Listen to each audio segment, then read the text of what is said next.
Well, it was plenty warm today, but believe it or not, we actually cooled off a bit. Daytime high temperatures down to the low 90s and upper 80s in most of the inland valleys today.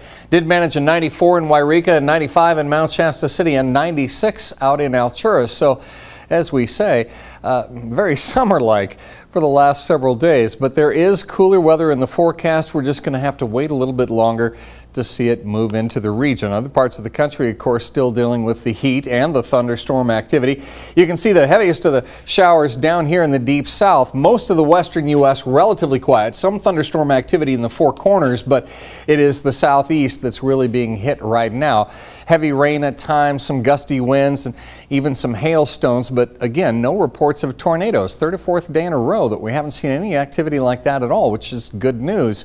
And because the temperatures are coming down a bit and the power is finally restored, folks aren't suffering so much in the heat and humidity. Meanwhile, here in the Pacific Northwest, skies are relatively clear. A little bit of cloud cover in patches here and there, and some moisture and thunderstorm activity down to the southeast of us. But southern Oregon and northern California clear and dry, except along the coastline. Thick marine layers been hugging the coast for the last couple of days. Every now and then it'll break up. You'll see a little patch of blue, but more cloud cover is expected to be along the coastline through the rest of the week and into the weekend, and that means you're going to see some cloud cover, some patchy fog, and even some drizzle late at night and early in the morning before it gets stirred up a bit and tries to break off. So again, look for cloud cover, drizzle, and a cool down over at the coast, but the inland areas should be pretty sunny and very warm. Daytime highs around 50 to 60 degrees over the next couple of nights, and just a little bit of cloud cover here and there, especially late in the afternoon, early in the evening.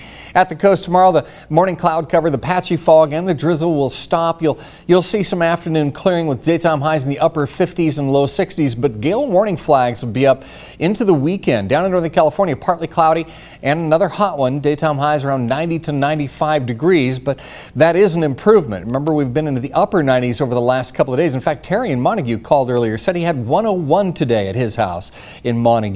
East of the Cascades, partly cloudy. Chance for thunderstorms in the afternoon, pretty small, only around 10-20%. Daytime highs upper 80s to low 90s.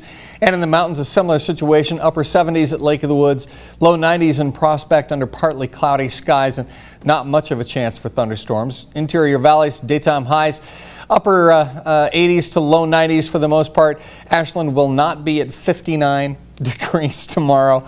Well, a lot of folks probably wishing it was. I think I probably reversed the numbers there. That was the overnight low, not the daytime high.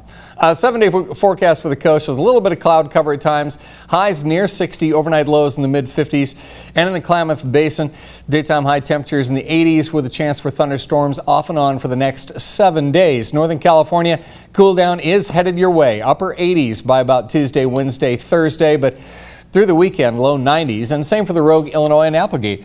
90 to 95 through the weekend, and then the temperatures will come down a bit Tuesday, Wednesday next week. 86 is going to feel pleasant. It will. I think it will. You know, the real danger, of course, is getting really, really dry out there in those woods, and with thunderstorms in the forecast, we've got to be very careful. All right. Absolutely. Thanks, Kevin. You bet. We'll be right back with more News 10 at 5.